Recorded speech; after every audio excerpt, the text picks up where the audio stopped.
Hey Facebook, Kirk Duckwall here with the Twin Cities Real Estate Show. Today we're going to be talking about consumer awareness in the industry. Something that I like to bring up when meeting with buyers and sellers is a little bit of you don't know what you don't know.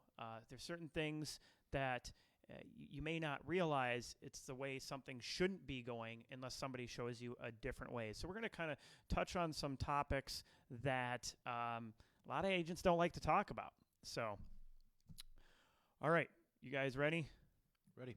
Let's go. Okay, stick around. We'll have probably a abbreviated after show because Danny's got to go hang out with his sister. Yeah. So there you go. Sounds good. And then make sure we're nice and close to the mics because Facebook doesn't like picking up our mic volume unless we're super close. Okay. Is this close enough? Okay, here we go. Yes, that should be good. Actually, here, talk. Talk. Okay, cool. We're good. Okay. 5, 4, 3, 2, 1. Are you thinking about buying or selling a house or just want to know what might be going on with one of your biggest investments? Then come hang out with us for a little while. Hi, I'm Kirk Duckwall. Welcome to the Twin Cities Real Estate Show, sponsored by Bricks Real Estate, Network Title, Eric Bloomstrand and Chad Preby with Bell Bank Mortgage, and James Tolson with Country Financial. If you have any questions, make sure you give us a call at 651-303-0019. Again, 651-303-0019. You can also check us out online anytime at brickstwincities.com, where you can find the latest and greatest searching and researching tools. I'd like to thank Danny Dietl, broker with Bricks Real Estate, for coming in today. How's it going? It's going. Sorry. And Chad Preby, thank you. Thanks for having me. I think I did a better job of pronouncing your guys' name than mine in the intro there. Hey, good job. Sometimes I just forget who I am. All right, today we're going to be talking about consumer awareness in real estate. Some of the things that maybe people don't know that something could have been done or should have been done differently than the way they may have experienced it. And this is the you don't know what you don't know. And kind of a brief breakdown on this is just because a listing agent sold a home does not mean they did a good job of selling a home, right? If a consumer was shorted 14% on what they could have gotten and when they thought they maybe were getting good service, is that agent then doing their job, or were they just trying to be salesy and get it sold? Well, I think part of that, too, is some agents don't even know that they're not doing a good job. So it's not even that they're salesy. They just don't have the technical abilities to price correctly. Right. Well, and or prepare or market. Right. So I think, part of it is learning and educating. And I know that's one of the big things that we consistently talk about, that we're huge advocates of at Bricks Real Estate, educating agents, making sure they understand how to price houses for buyers and sellers, right? To make sure you're not, you brought up the point earlier of, just because you win in multiple offers, did you do your job for your client? Yeah, anybody can win in a multiple offer situation. It is, are you winning at terms that are still really acceptable to the market? Because if a home is priced at $300,000 and its true value is in that like $325,000, $335,000 range, you know how you win it? Guaranteed. You buy it for $400,000 without any contingencies, all sorts of appraisal guarantees and things like that. So you still have to have a good understanding of what true resaleability would be, and is the buyer getting into a home that they are going to be, if they have to move in 2 or 3 years, are they going to be digging themselves out of a big financial hole? So just winning a multiple offers isn't good enough. It's still having the ability to understand that you are buying correctly. Yeah, and that's one of the things I think people, on the buy side, and we'll get into this more, but just not taking the time to actually evaluate tolerable risk. Where the market is right now, this is a time where somebody could end up paying, if they're not careful, $30,000, $40,000, $50,000 more than that house might be able to sell for later this fall, next spring.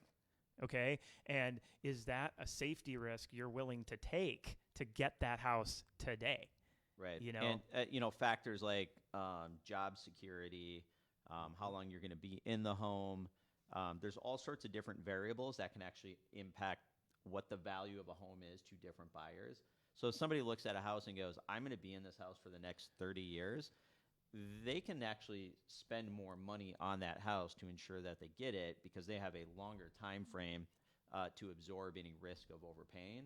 Whereas if somebody's going to move in 2 years, if you overpay by $10,000 or $15,000, that's going to come around real fast, and you have a much shorter time frame to spread that risk out. Well, and I have an example. I had a property last year where, and it's always tough to do this, right? Where somebody did an evaluation or somebody did a purchase with somebody who didn't do their homework as an agent. And now I'm having to be the one who goes, well, you overpaid back when you bought it. And now the market isn't necessarily going to get you what you want. He didn't know he was going to be moving in a year. Right. Right? And so, we're dealing with people's biggest financial transactions. It's really, really important that your agent does their job. That if something does not go necessarily the way that you're hoping, that there is that safety that's there. Yeah, and as a general framework, up until this point, I think you and I were pretty much in agreement that 3 years is kind of like the start to be the break-even point where buying versus renting makes sense. I personally think that's extended out here a little bit, as there is, while the market is moving along just fine right now, there is more potential risk to the market now than there has been in a decade. Well, and I think something I want to be real clear about is, and this is one of the reasons I got started on that market meter thing, which, the market in certain sectors is having one of its best years in a very, very long time, right? Other sectors are not doing well at all, right? There are parts of the market that I actually was looking at a $1 million property, and so like median sale price range 200 to 400K, single family home. That's a 10 in a 1 to 10 scale, as far as 1 being a buyer's market, 10 being a seller's market. The $1 million market, I was a 1.35. Yeah. Complete opposite of that, right? There's just nothing for movement, right? So, and I mean, that's a market that it never and that'll change too, depending on area. There are some areas where the $1 million plus market is still moving very booming. Yes, yeah. I'm just I'm looking at the Twin Cities, 13 county as a whole, and that's the thing with the you want to analyze, and this is the key to an agent doing their job. You want to analyze every market, every house individually. Right. You cannot go off of just what the media is saying. Well, you know what, guys? I work with a lot of first-time home buyers, and with this market today that we're in, I think, obviously we're in sales, but I like to call us educators more, because if we set that first-time home buyer up correctly, because we know what is the average time in a house in a first-time home buyer? 3 to 5 years, 7 years. I would say 2 to 4 for a first-time home buyer. I think the Twin Cities everybody average is like 7 to 9. Okay. Yeah, it actually, the national average for people being in a home actually just crossed 8 years. Okay. 8 years, okay. Historically, have been kind of 5 to 7. So people are extending longer, which is also going to have an impact on listing inventory, and that's part of the reason you're seeing inventory down. Right. Yep. Well, in some of these loan programs, you're putting minimal down payments of 3.5%. So if you're in that home 2 to 4 years or 8 years, and we have something happen in the market, and you're already paying at that high price point, you can find yourself being in trouble down the road. Right. Well, and I think this is talking about goals. Right. I know I was going to do this in the second segment, but hey, we got into buying. So, Chad, when somebody comes to you as a first-time buyer, or any buyer, right? What is the route that, what is it that you see certain lending companies or loan officers do that maybe isn't the best approach versus how it should be approached? That's a good question, and everybody learns, right? So you never want to assume what someone wants or needs until you talk to them about your goals. And one big thing I talk about right away with someone is, what can you afford every month for a payment? not only the principal and interest, but the taxes and insurance.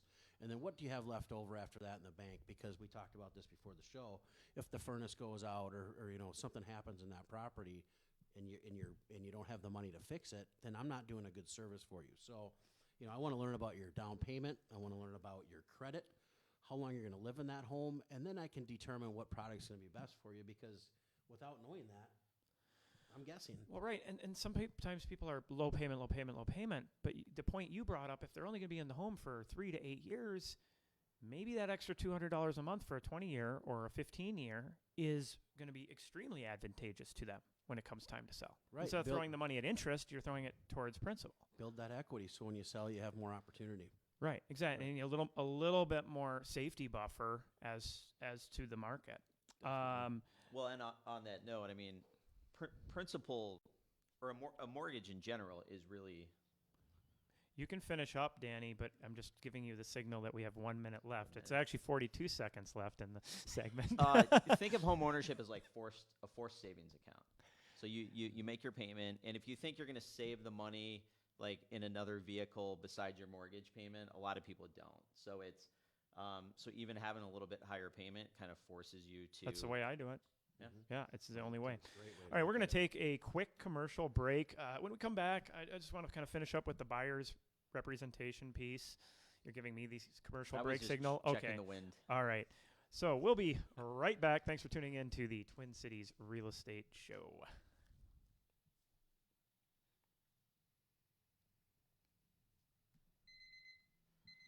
Ready to roll? Let me just check Facebook, see if any questions. Doesn't look like I have any questions. Okay.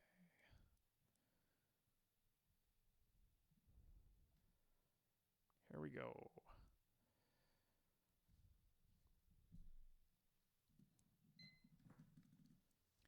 Welcome back to the Twin Cities Real Estate Show on AM 950. Today we're talking about consumer awareness as to things you want to pay attention to as you're out there looking at maybe starting the buying or selling process, and you're trying to hire a professional to assist with that. You know, one of the things I want to wrap up with on the buying side of the process is that the way a lot of agents start this process with just diving in and saying, let's just go out and look at a few homes, right, and figure out what it is you like, and never got to, again, like you're saying, Chad, the goals of what it is that they want. Because if somebody says they're looking for a condo or a townhouse, well, they're going to need a certain loan product that may be better for them, or a fixer-upper. Yep. And so you need to find out that piece. Also, what is it they want to get out of the property, right? If you're sitting there just doing showing after showing after showing, and you're not taking the time to really analyze and think about it. We do this when we go out to lunch or out to dinner. We figure out what kind of food are we hungry for. Then we go there and we order off of the menu what it is, and then what size it is that we want, right? We take the time to think about that. Or we go buy a vehicle. I need a vehicle for X. But the approach of let's just go out and look at some homes is like putting on a blindfold, walking into a car lot and saying, I want to test drive this vehicle, right? I want to test drive this, without ever talking about, oh, you want a larger yard. Okay, maybe South Minneapolis is not where we should be looking at houses. Oh, you want a home that isn't going to have older home things or better energy efficiency. Okay, maybe 1930s houses isn't what we should be doing. Right. No buyers want to go look at 50 homes for the most part, unless they're real estate agents in training. Yeah. Right? Because there's what's called buyer fatigue, right? What would you say, Danny? Even if they say, I love looking at homes, I'm not picky. How many homes is it before they get frustrated? Oh God, it's not much. 14 maybe? 10? Yeah, maybe. Right. It kind of depends too. If they're looking at one or two a time, it's probably how many times they're going out. Yeah. But I'd say the frustration starts to set in probably around 10 to 15 homes, and even 3 times out. Yep. And it's even tougher for buyers that have been through the process once before. Like, I have to now clear the hurdle for the mistakes that maybe a previous agent made, right? That, I remember a good client of mine, she's like, all I wanted to do was look at the pretty houses that I saw online, and you kept telling me no, and then I realized why. Right? It was, you were actually looking out for me. You were actually trying to help going down that road, and she got it, and Sam was the same way, that you don't want to be looking at the wrong homes when the right homes are selling. It's extremely frustrating. And there's nothing worse than to watch a buyer miss out on a home that they could have gone to and could have seen if they weren't looking at the wrong homes, but instead they chose the other ones to look at first, and by the time they got to the other one, they already had an accepted offer. That doesn't feel good ever, right. And so an agent that takes the time to actually talk about what it is you want, that's seriously important. I know we all want to get out and look at homes. That's the fun part. But you're not going to get to that fun part and really have it unless you do that upfront step.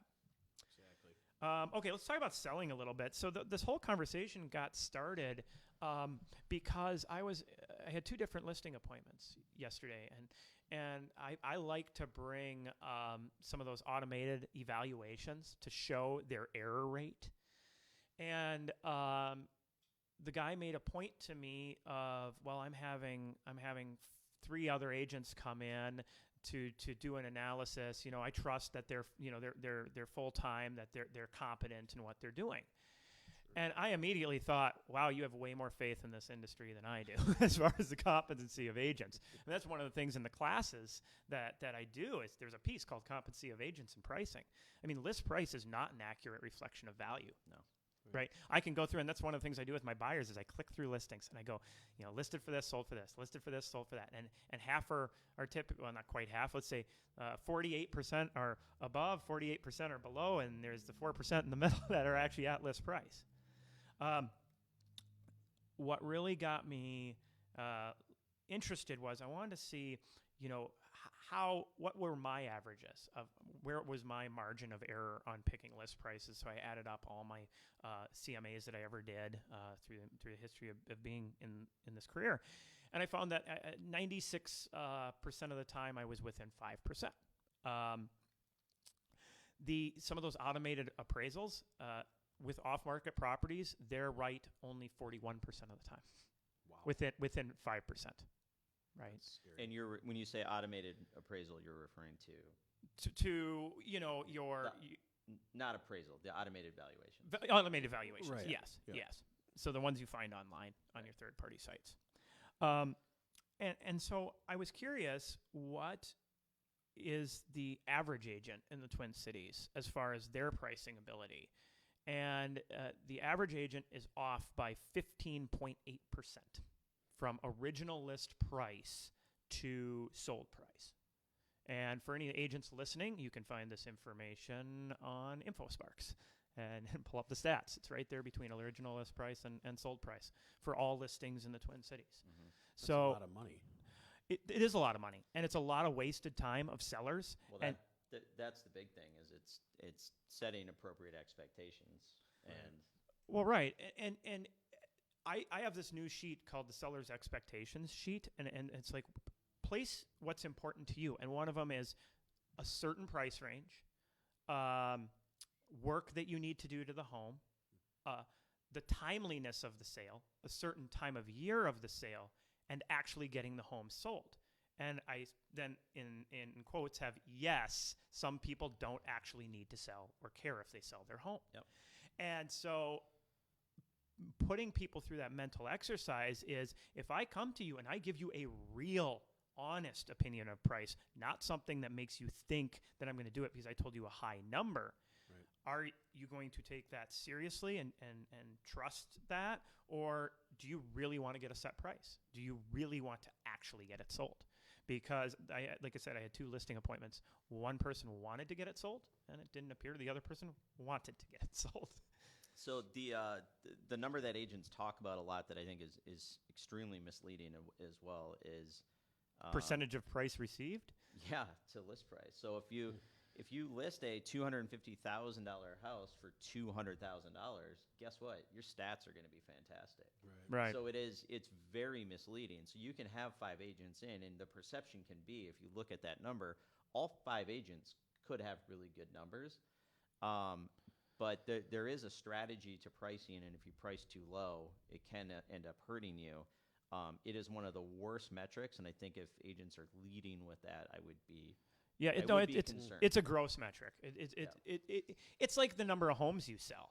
You know what? If an agent's selling more than 10, 12 houses as a listing agent a year, okay, they're in the game. But you get these people that are like, I sell 100 homes. Well, first of all, you probably don't. You probably have a team that's helping you, right? It's you can do a good job if you are turning homes. That again, it's a gross stat in a sense.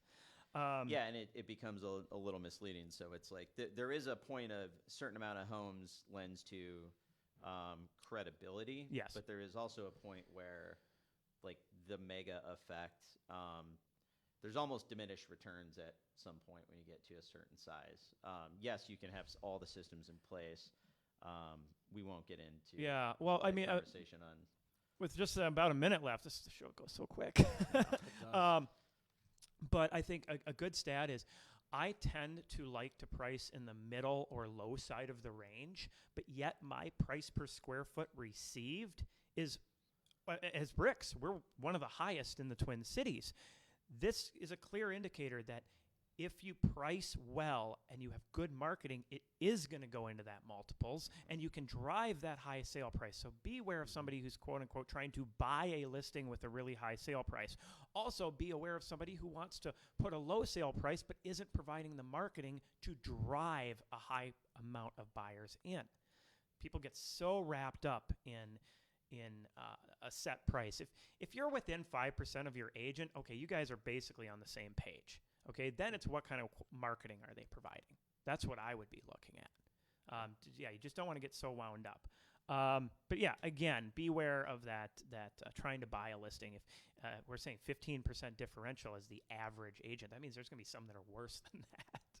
Yeah, So. well, and then there's, of course, the pitfalls of overpricing, and it can end up costing you pretty significantly on the net, in addition to wasted time and energy. Yeah, so we're going to wrap up the show. You can always check us out, brickstwincities.com. We have our publications under there, the Smart Seller, the Smart Buyer, and the Smart Series. Check it out. We'll be back next week.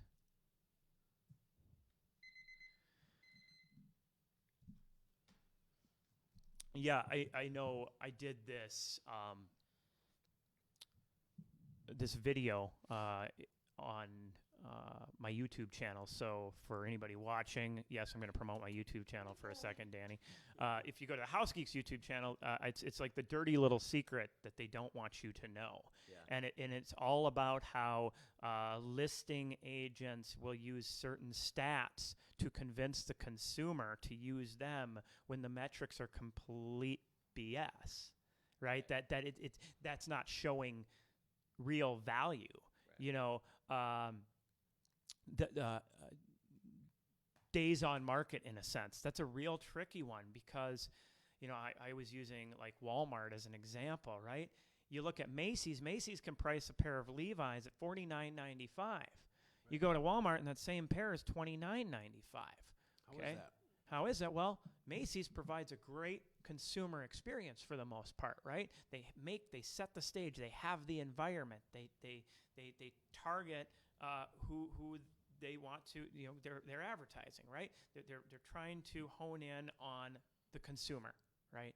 And so in return, they're able to sell the product at a higher price. Right. Where, you know, you just do blast marketing and price something cheap enough, you're going to sell a lot of it. Does that mean you're actually doing a good job? Does that mean you're actually, I mean, yeah, for their model, they're doing a good job. But if you are, you know, wanting to get the most money for your product, that approach of, you know, sell as many as possible, as fast as possible, isn't necessarily providing the quality of marketing that honing in on who is the most likely buyers you want to critique the listing around. Okay. So interesting. Let's see. I think Oh, yeah. One last thing. Vetting of offers and vetting of agents on the listing side of things. Like, just because an offer comes in, well, does it have a pre-approval? I've seen many offers that haven't come with a pre-approval. Then who is that pre-approval with? Yep. Are they reputable? What's the likelihood of it being able to close? I actually had a funny conversation with a for sale by owner person who called me up, and I sent out one of my expired packets, and she's like, oh, hey, thank you very much for the information. It was all helpful. I don't know if you know this, Kirk, but you actually showed my house a while back, and you said it was overpriced in the feedback, and then I sold it, though. I'm like, oh, okay. I'm like, now I'm looking at your listing right now. Now, since I showed it, you've dropped the price $30,000. She's like, no, I didn't. I'm like, no, I showed it on this date, and this date you dropped the price, and then you dropped it $30,000. Oh, okay. And I'm like, so you sold the home. Why are you calling? And she's like, well, it didn't work out. It fell through. Well, then you didn't sell the house. You had an offer. You didn't vet the offer, and it fell apart. Yep. Right? And I think it's important to take the time to vet the offers, vet the agents, vet the pre-approvals. Is it likely to close? That's a key piece. Very important. Yeah. And on the buy side, if you're working, as something that former colleague of mine told me to do was he always used HomeSnap, and he would vet the listing agent of the house. Yeah. So he knew who he was dealing with. I mean, just easy things you can do to help increase your chances, know more, be more educated. That's all I got. That's all I got. Sounds good. All right. Too. See you, Callie? Facebook. Callie snoring.